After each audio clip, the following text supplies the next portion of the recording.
Boa noite, bem-vindos ao Jornal da Noite. Houve negligência no naufrágio que aconteceu a 10 de junho na Baía de Maputo. A comissão de inquérito criada pela Administração Marítima revela que os pilotos das duas embarcações tinham todas as possibilidades de evitar a colisão que aconteceu entre o barco Mapapai e o ferrobote. Este é o resultado do inquérito sobre o acidente. A 10 de junho, duas embarcações colidiram no meio do mar na Baía de Maputo. A embarcação da Transmarítima, conhecida pelo nome Mfumo, embateu com esta menor chamada Mapapai, que acabou por naufragar com os passageiros a bordo. O acidente resultou na morte de uma pessoa e vários feridos. Após o sucedido, a Administração Marítima criou uma comissão de inquérito para averiguar as circunstâncias em que aconteceu o acidente e, fim dos trabalhos, a comissão revela os resultados. Houve negligência por parte dos mestres das duas embarcações, uma vez que não cumpriram com as regras elementares de navegação marítima. Uma delas é que as duas embarcações navegavam perto uma da outra. A seguir é que a embarcação mais pequena desviou do lado normal de navegação, que é bombordo. É pela esquerda que as embarcações devem se cruzar, e acabou virando para o estribordo, que é a direita. A Administração Marítima repartiu a culpa pelos pilotos das duas embarcações, uma vez que o piloto do feribote Mfumo tinha a possibilidade de buzinar e o do Mapapai não devia ter atravessado o caminho do feribote à distância em que o fez. A embarcação maior, neste caso da Transmarítima, também não tomou as devidas precauções para evitar que o sinistro acontecesse. Existe um regulamento que cuida desses casos de navegação marítima, então não foi devidamente cumprido.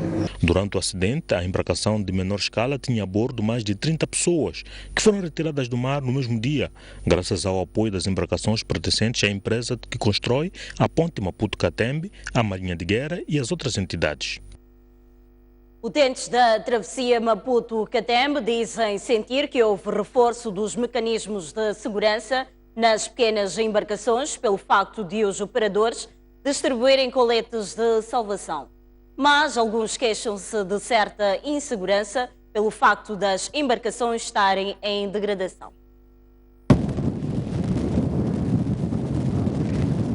Desde o naufrágio registrado na Baía de Maputo, as pequenas embarcações que auxiliam a travessia entre Maputo e Catembe reforçaram medidas de segurança.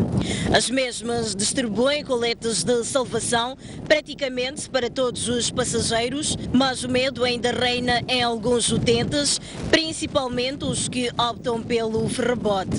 Mesmo assim a gente viaja com medo. Por acaso eu, depois que aconteceu, já não uso mais aquele pequeno, uso o maior, porque é um bocadinho mais seguro que aquele pequeno que houve nele, aquele acidente. Neste maior não costumam distribuir os coletes?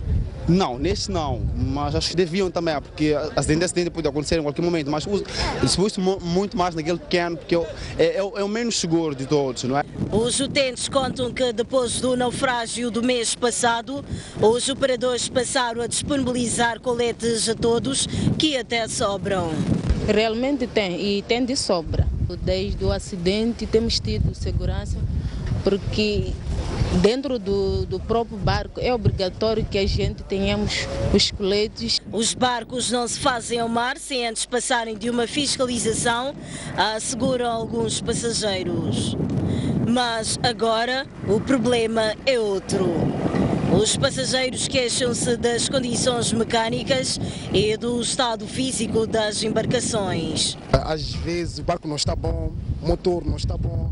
Eu até fico um pouco espantado que as pessoas estão mais preocupadas em montar cancelas e que estarem preocupados de arranjar próprios barcos. A nossa reportagem constatou que os coletes de salvação só são distribuídos nas pequenas embarcações. Nas maiores, os ferrobotes, a viagem é feita sem estes no corpo. A maioria dos 26 mil funcionários cujos salários serão suspensos por não terem realizado a prova de vida está nas zonas urbanas, nos locais onde a campanha de divulgação do processo foi mais intensa. As autoridades estão a investigar quem são os funcionários que faltaram à prova de vida. A cidade de Maputo, Sofala, Zambésia e Nampula lideram a lista de províncias onde a maior parte dos funcionários ainda não fez a prova de vida, com pouco mais de 16 mil. Mas a suspensão de salários será seguida de outras medidas para responsabilizar aqueles que não fizeram a prova de vida por negligência, segundo revelou a STV o diretor nacional de Tecnologias e Sistemas de Informação. Feliciano Chavan admite que o número de 26 mil funcionários em risco de não terem salários pode reduzir, uma vez que muitos começaram a correr em massa para realizar a prova de vida, desde o anúncio da medida da suspensão pelo Conselho de Ministros na última terça-feira. Esta situação não está-se a registrar onde era suposto nós ficamos preocupados a pensar que, se calhar, por falta de informação, pela dificuldade de acesso, iria acontecer, que são os distritos, as localidades, os postos administrativos. Não é lá onde temos esse problema. Nós temos esses problemas nas capitais provinciais. As pessoas, é aquele hábito. Não vão fazer nada, não vai acontecer nada. Okay. Efetivamente, isso é algo que nós precisamos de mudar. As autoridades dizem que é prematuro saber se há funcionários fantasmas no rol dos que ainda não fizeram a prova de vida. Nós, o que não podemos fazer, e não seria correto da nossa parte, é assumirmos que os 26 mil que não fizeram a prova de vida são fantasmas. Não, nós precisamos primeiro de averiguar sobre os 26 mil e depois traremos os resultados. Aqui haverão ações disciplinares, que a nível institucional vão se levantar processos disciplinares, se for o caso, mas também, se houver lugar para processos crimes, também serão abertos, porque são fundos que estão a ser desviados, se confirmar de facto esta situação. Há necessidade de fortificarmos o controle interno, isto a priori tem que se levar a peito. Há necessidade de nós aprimorarmos todos os mecanismos de controle que podem ser estabelecidos no sentido do vínculo entre o funcionário e o Estado seja o mais transparente possível e que, doravante, os salários, a despesa de salários passa a ser rigorosamente controlada. O diretor nacional de Tecnologias e Sistemas de Informação fez estes pronunciamentos na sexta-feira no programa Opinião Pública. O município da Matola garante que a reabilitação da estrada velha que liga Matola ao município de Boane será concluída até novembro deste ano. As obras estiveram paralisadas durante cerca de um ano. Munícipes e automobilistas esperam com ansiedade pela conclusão dos trabalhos. Iniciada em 2014, a reabilitação da estrada velha no município de Matola visa melhorar a ligação rodoviária entre Matola e Boane, sendo uma via alternativa à Estrada Nacional número 4. Entretanto, a reabilitação veio a ser paralisada para dar lugar à construção de sistemas de saneamento da zona, onde será montada uma cidadela no município de Matola. Os trabalhos foram já retomados há cerca de 2 meses e com novos prazos. Bom, a previsão neste momento é que efetivamente a estrada seja pronta em novembro, mais tardar. Devido ao projeto da cidadela, que pressupõe o lançamento das condutas de tubagem para a condução de águas pluviais e águas residuais, nós acabamos dando uma interrupção do traçado que iria ser intervencionado na perspectiva de assegurar que este trabalho das condutas pudesse acontecer. Uma vez o trabalho terminado, havia obviamente um tempo que era de dar a consistência da base e a subbase para depois poder proceder-se à asfaltagem. Embora satisfeitos com a reabilitação da estrada, há quem duvide do sucesso das obras. Estamos a sofrer muito de poeira, muita doença que a gente apanha aqui por causa disso aqui, estamos à beira da estrada. Mas está há 2 anos aqui que a gente sempre fazem isso, deixam, agora eu não sei se é verdade. Ainda não temos certeza, para termos certeza até acabar isso aqui. Agora que estão a reabilitar, acho que as coisas vão melhorar, porque a gente arrebentava as nossas suspensões dos carros. O município da Matola previa inicialmente construir 4 faixas na estrada velha, mas devido à falta de financiamento, está a construir apenas 2 faixas. Zimbabueanos confirmaram em exclusivo à STV que a situação voltou à normalidade no seu país, depois do governo ter dado um adiantamento de $100 aos professores, referentes ao salário de junho em atraso. Agora falta pagar aos médicos. Foi suspensa a manifestação dos médicos e professores zimbabueanos que reivindicavam o pagamento de salário em atraso do mês de junho. Para acalmar os ânimos, o governo de Robert Mugabe pagou um adiantamento de $100 aos professores, na expectativa de nos próximos dias pagar todo o salário em atraso, tanto para os docentes, assim como para os médicos. Segundo os nossos entrevistados, o adiantamento foi pago apenas para professores, sendo que os médicos apenas têm a promessa para breve. Os professores foram pagos ontem. Os pensionistas serão pagos 19. O governo tentou pagar para amainar os ânimos. Some people hawanaopewa mari hawasati wapiwa wamwe wakangopiwa $100. Alguns ainda não foram pagos, somente foram pagos $100. A situação está complicada no Zimbábue. O problema não é do governo. Há ladrões que roubam em nome do governo.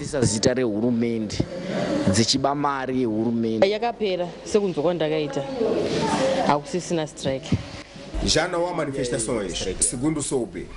A polícia reprimiu os cidadãos, mas tudo acabou. Mesmo assim, os zimbabueanos pedem mudanças com vista a colocar fim à crise económica que afeta o país, aliada à seca severa que se registra naquele país. E a circulação de pessoas e bens entre Moçambique e Zimbábue voltou à normalidade 2 dias depois das manifestações registradas no vizinho Zimbábue sobre a reivindicação salarial de médicos e professores. Depois do movimento fronteiriço registrar um interregno devido às manifestações, os zimbabueanos começaram, através da fronteira de Machipanda, a entrar no nosso país para, entre outros objetivos, efetuar compras de produtos que escasseiam naquele país vizinho. O chefe do posto fronteiriço de Machipanda diz que houve redução do número de zimbabueanos que entraram no país nos dias da referida manifestação. No dia 6, por exemplo, que se supõe que seja o dia de manifestações, pelo menos aqui no Mutara, o movimento foi relativamente muito baixo, porque o nosso movimento normal excede aos 1000 e porque a nossa estatística é mais baseada nos zimbabueanos, são muitos, aliás, em número maior que entra. Por exemplo, no próprio dia 6 tivemos um movimento somente 793 e entraram 448, dos quais 320 zimbabueanos. E no dia seguinte, o movimento voltou à normalidade. Por exemplo, digo isso, no dia seguinte, ontem, tivemos um movimento que superou aos 1000, que é o nosso movimento normal. Segundo a fonte, a maior parte dos zimbabueanos entra em Moçambique através da fronteira de Machipanda para trocas comerciais. Uma viatura caiu numa das pontes da Estrada Nacional número 1, próximo à ponte de Incoluan, que separa a província de Maputo e de Gaza. Não houve vítimas mortais, mas um acompanhante contraiu ferimentos graves. As imagens são de um vídeo amador. O acidente aconteceu por volta das 14 horas deste sábado, quando o condutor desta viatura perdeu o controle da mesma e embateu na barreira de proteção da ponte e caiu neste precipício. Suspeita-se que estava em alta velocidade. 2 pessoas ficaram feridas, uma com alguma gravidade, segundo conta uma das testemunhas. Veio este carro a alta velocidade, de marca Isuzu. Estava carregado e, como vinha a alta velocidade, chegou ali e perdeu a direção. Tentou controlar, mas chegou aqui e embateu contra a parede da ponte e uma das pessoas que estava gravemente ferida foi levada ao hospital de Snavani. Esta zona da N1 é bastante perigosa e tem ocorrido vários acidentes fatais. Arrancou este sábado na cidade de Chimoio a 57ª edição da Feira Provincial de Manica. O governador daquela província diz que a feira visa promover a produção e estimular cidadãos a consumirem o que é localmente produzido. Na feira, cujo encerramento está previsto para o próximo dia 13 do mês em curso, os expositores apresentam produtos agrícolas, inovação técnica, o pescado, artesanato, entre outros bens e serviços produzidos e comercializados em Manica. A grande novidade dos caminhos de ferro de Moçambique, que trazem nesta edição uma espécie de chopela que circula na linha férrea.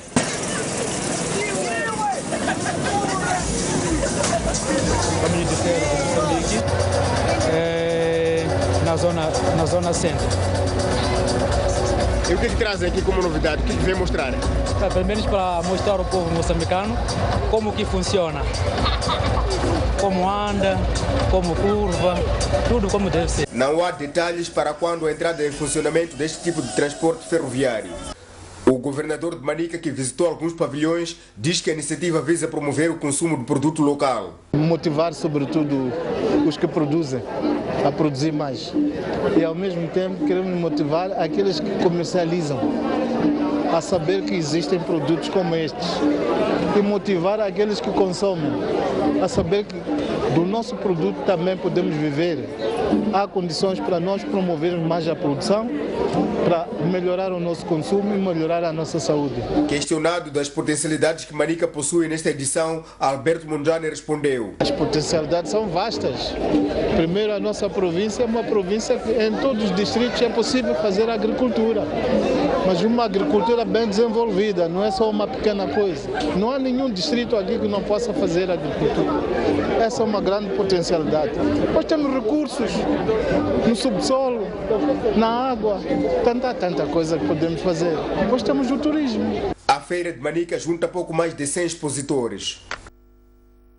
O partido Frelimo voltou a culpar a Renamo pela atual tensão político-militar que o país vive e reiterou que o partido de Afonso de Lhacama age a mando de interesses estrangeiros com vista a desestabilizar o país. Os dirigentes do partido Frelimo ao nível da cidade da Beira, que estão reunidos em 7ª sessão ordinária do secretariado do Comitê Distrital, reiterou as suas críticas ao partido Renamo pelo fato de continuar a impor condições para o seu líder manter o encontro com o Presidente da República, Filipe Nyusi, encontro esse que se acredita que contribuirá para pôr fim à tensão política no país. A Frelimo considera que a Renamo está a exigir demasiado e que está a agir a mando de forças externas.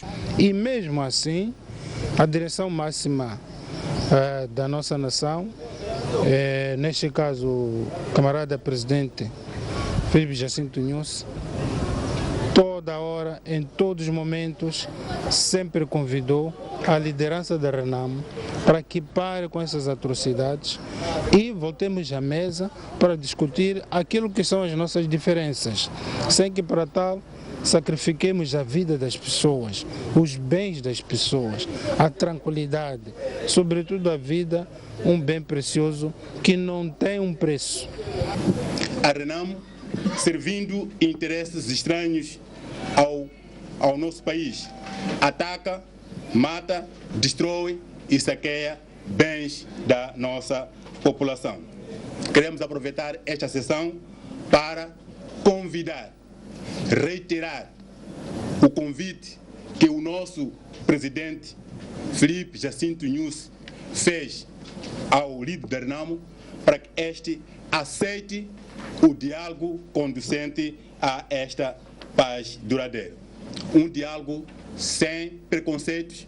Nesta reunião, que visa, entre outros pontos, avaliar o desempenho dos camaradas nos primeiros 6 meses deste ano e perspectivar os próximos 6, a Frelimo mostrou-se convicta que está num bom caminho, daí que... É nossa expectativa e convicção que, a esta velocidade, as vitórias do nosso partido e seus candidatos nos pleitos eleitorais que se avizinham, falamos de 2018 e 2019 respectivamente, estão garantidas. Daí que os debates e análises devem ser guiados pelo princípio de análise crítica construtiva, corrigindo o que está errado, mas sobretudo formulando ideias e soluções que galvanizem o funcionamento e o desempenho dos nossos órgãos. A reunião, que arrancou na manhã deste sábado, deverá terminar ainda hoje. Vamos, neste momento, honrar com os compromissos comerciais e voltamos dentro de instantes com mais notícias. Até já.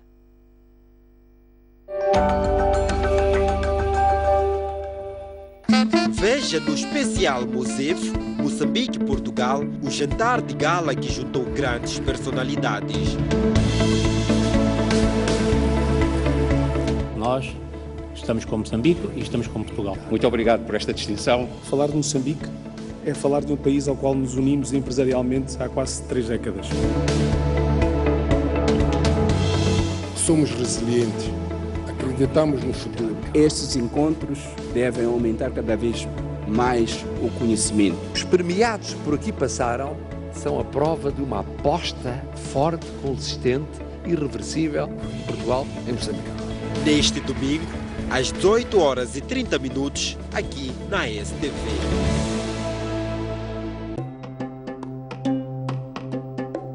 Apoiar o projeto de restauração do Parque de Gorongosa, para nós parece ser um dever de cidadão e do setor privado, por ser um projeto global, que inclui não só a proteção do parque como parque, mas também o desenvolvimento das comunidades. Ao lado do parque, a proteção do ecossistema. Por isso, esperamos com esta iniciativa do Clube Empresarial ter cada dia mais empresas envolvidas, para um dia ter cada cidadão envolvido também, para proteger o que nós achamos ser uma joia de Moçambique.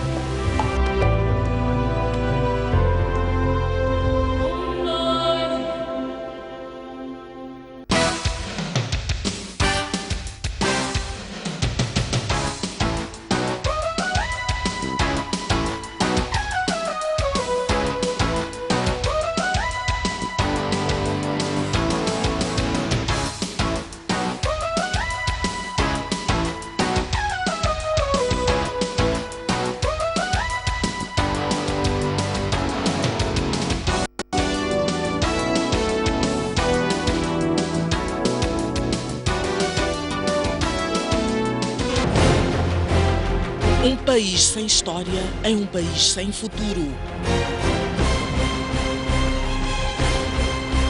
Um mundo sem referências é um mundo sem norte. Um país sem cultura é um país sem identidade.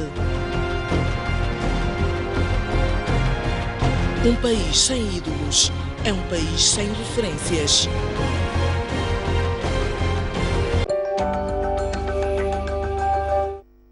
Bem-vindos à segunda parte do Jornal da Noite. Vamos agora olhar a atualidade desportiva. O Desportivo de Maputo e o Estrela Vermelha empataram uma bola na 15ª e última jornada da primeira volta do Moçambola edição 2016. Os alvinegros estão na última posição da tabela classificativa com 9 pontos. 15ª e última jornada da primeira volta do Moçambola. No relevado do Estádio Nacional do Zimpeto estavam o Desportivo de Maputo e o Estrela Vermelha com o mesmo objetivo: vencer e conseguir os 3 pontos. Entretanto, quando estavam transcorridos os 20 minutos da primeira parte, as duas equipas não conseguiam traduzir em golo as suas jogadas. Fanuel, num lance de bola parada, testou os reflexos de Frank, guarda-redes do Estrela, que socou a bola para o canto. Fanuel não conseguiu marcar na baliza adversária, mas fê-lo na sua própria baliza. O Estrela Vermelha passou a vencer por 1-0 aos 40 minutos. O Desportivo de Maputo correu atrás do prejuízo, Clemente remata e a bola bate na mão do defesa do Estrela dentro da grande área. O árbitro assinalou grande penalidade. Joca, chamado a cobrar, atirou para golo. Depois foi-se ao intervalo. A segunda parte foi marcada por esta entrada perigosa de Gabito contra Joca, que valeu uma cartolina cartolina amarela. O avançado do Desportivo criou calafrios para os alaranjados com este cabeceamento que fez a bola passar por cima da baliza. O Desportivo é a lanterna vermelha do campeonato com 9 pontos. Alguns adeptos do Desportivo de Maputo reconhecem que a equipa atravessa um mau momento e disseram à STV que os jogadores ainda não se encaixaram no esquema tático do treinador João Chissano, mas acreditam que tudo vai mudar na segunda volta. É difícil aqui abordar os assuntos, uma vez estamos aqui a trocar de treinadores, né? Cada treinador para mim tem sua filosofia, acho que os miúdos não se encaixaram na filosofia do João Chissano. Então, para mim, eu prefiro dizer que dou alguns votos de confiança ao João Chissano, acho que mais 4 jornadas assim, acho que o clube, a coletividade vai se enquadrar. O que está a falhar são golos mesmo, são golos. São golos que está a falhar. Não resta mais nenhuma outra coisa. A primeira volta começamos muito mal, estamos embaixo, mas há esperança. A vida não para hoje, as contas fazem-se no fim. Vamos lutar até o último minuto, até o último segundo, vamos lutar para a manutenção ou na meio da tabela classificativa. Mais trabalho, mais união, nós precisamos aqui no Desportivo. É uma direção nova, muito jovem, precisa de espaço para trabalhar. E quem ainda acredita na manutenção é o treinador do Desportivo de Maputo, apesar de ter terminado a primeira volta em último lugar. Já Manuel Casimiro, técnico do Estrela Vermelha, considera que houve oportunidades de golo para as duas equipas e a sua formação precisa de ganhar para sair da crise dos resultados.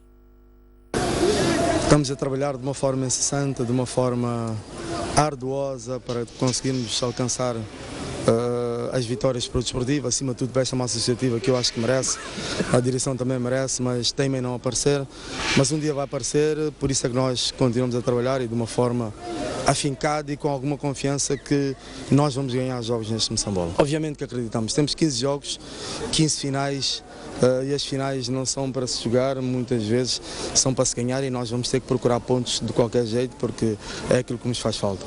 Bom, eu acho que não foram só os últimos 15 minutos, eu acho que a segunda parte merecíamos ter tido outro resultado, fizemos uma segunda parte bem melhor, bem conseguida em relação à primeira, podíamos ter feito 1 ou 2 golos, não conseguimos, mas nós temos isto nos nossos atletas, muitas vezes despertam tarde, muitas vezes a gente lamenta-se de pequenos pormenores quando o jogo termina, mas mesmo assim nós continuamos a trabalhar, porque sabemos que esse é o problema, continuamos a trabalhar para ver se os atletas entram mais concentrados, entram a saberem qual é o objetivo, que é para saber que nós temos que fazer golos para conseguir ganhar jogos. Gostei da partida, as duas equipas comportaram-se, acho que como os treinadores desejavam, houve muitas oportunidades de gol, ambas as partes, e aproveitou-se aquilo que deu para aproveitar e foi um resultado justo. Bom, a Estrela Vermelha está numa situação crítica, né? Já há mais de um mês que não ganha e nós estamos aqui para tentar mudar esse rumo de acontecimentos.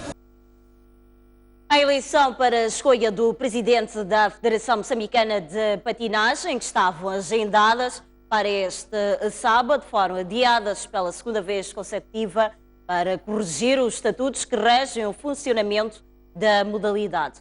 O escrutínio foi remarcado para o dia 23 deste mês.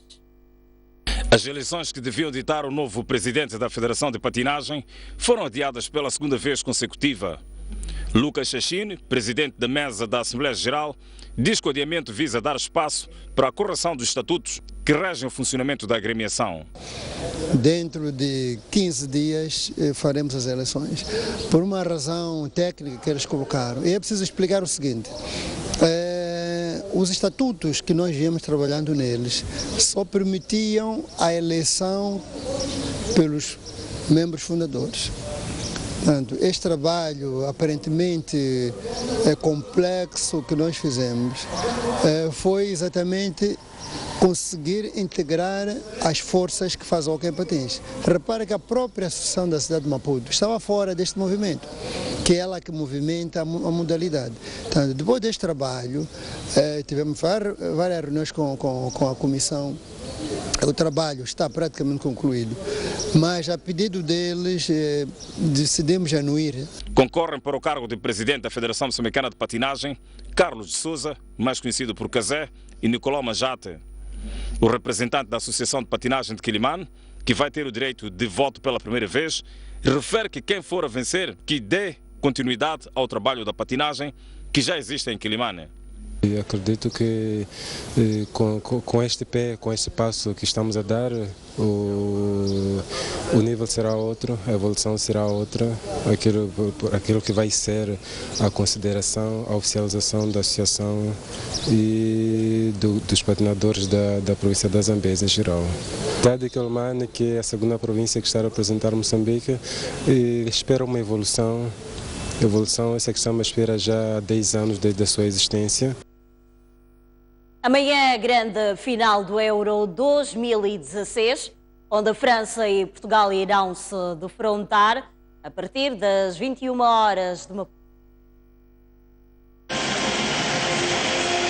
É a reedição das meias finais do Campeonato do Mundo de 2006 na Alemanha, partida em que os franceses venceram por 1-0, frustrando os sonhos dos portugueses de chegarem à final. Há 16 anos, após uma campanha brilhante no Mundial da Alemanha, a seleção das esquinas cruzou o caminho da França, comandada por Zidane. Uma falta cometida por Ricardo Carvalho sobre Trezeguet, aos 33 minutos, originou uma grande penalidade a favor dos franceses. Zidane, a 11 metros da baliza, fez o golo que ditou o apuramento da França para a final, em que viria a perder diante da Itália. Гол! Французы выходят вперед. 1-0. Há ainda registro de uma vitória dos franceses no Euro 2000 por 2-1, com Zidane a ser igualmente decisivo ao marcar o golo de ouro aos 117 minutos. Feitas as contas, a França leva vantagem nos 24 jogos diante dos portugueses, com 18 vitórias, 5 empates e uma derrota. A França venceu os últimos 10 encontros entre ambos, o mais recente, disputado em Lisboa em setembro de 2015, quando Mathieu Valbuena marcou o único golo do jogo. A última partida oficial terminou com a vitória da França por 1-0. A única vez que disputou uma final de uma grande competição, Portugal perdeu. Foi diante da Grécia por 1-0 no Euro 2004, derrota que teve um peso maior pelo fato de ter ocorrido na condição de país organizador. Portugal poderá em Saint-Denis enterrar de vez o fantasma da derrota na final do Euro 2004, mas o anfitrião não perde frente ao adversário no Stade de France desde quase 10 anos antes de Cristiano Ronaldo ter nascido. A França, em 1984, é uma das 3 seleções que venceu o Euro enquanto anfitrião, juntamente com a Espanha, em 1964, e Itália, em 1968. То, что сами они никак не могли сделать. Да, ну тут даже, наверное, комментировать то, что сделал Бортес, бессмысленно, а сделал он все для того, чтобы... A atualidade internacional a acompanharmos na última parte